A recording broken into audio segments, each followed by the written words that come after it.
Breaking చూస్తున్నాం. తిరుమల పరకామణి చోరీ కేసులో కీలక పరిణామం చోటు చేసుకుంది. ఏపీ హైకోర్టులో సిఐడి మరో నివేదికను సమర్పించింది.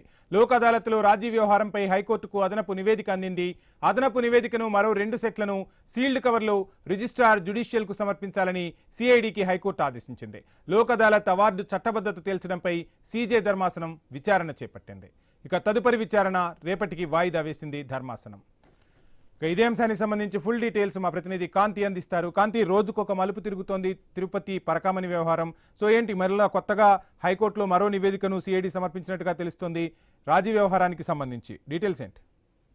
యావంశీ, తిరుమల పరకామణి చోరీ కేసులో కీలక పరిణామం చోటు చేసుకుంది. కేసుకు సంబంధించి మరో నివేదికను హైకోర్టుకు సిఐడి సమర్పించింది. తిరుమల శ్రీవారి పరకామణి చోరీ కేసులో లోక్ అదాలత్ వద్ద రాజీ వ్యవహారం పైన సిఐడి అదనపు నివేదికను సిద్ధం చేసింది. అదనపు నివేదికను మరొక 2 సెట్లు సీల్డ్ కవర్ లో రిజిస్టర్ జ్యుడిషియల్ కు సమర్పించాలని సిఐడికి హైకోర్టు ఆదేశించింది. ఈ నేపథ్యంలో లోక్ అదాలత్ అవార్డు చట్టబద్ధతను తేల్చేందుకు విచారణ జరుపుతున్నటువంటి సీజే నేతృత్వంలో ధర్మాసనం పరిశీలన నిమిత్తం నివేదికలు వారి ముందు ఉంచాలని రిజిస్ట్రీకి న్యాయస్థానం స్పష్టం చేసింది. ఈ నేపథ్యంలో అదనపు నివేదికను పరిశీలించి తగిన ఉత్తర్వులు జారీ చేసేందుకు విచారణను రేపటికి హైకోర్టు వాయిదా వేసింది. అయితే అంతకుముందు పరకామణి కేసుకు సంబంధించి రాజీ వ్యవహారం, రవికుమార్ ఆస్తులపై నివేదికలను సిఐడి అధికారులు సీల్డ్ కవర్ లో హైకోర్టుకు అందజేసిన విషయం తెలిసిందే. అయితే సిఐడి నివేదికను తమకు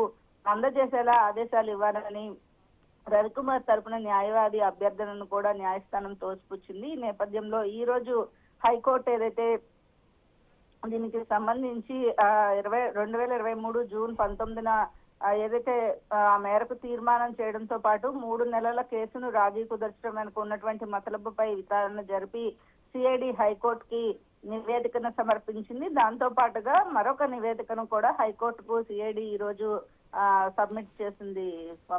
థ్యాంక్ యూ కాంతి.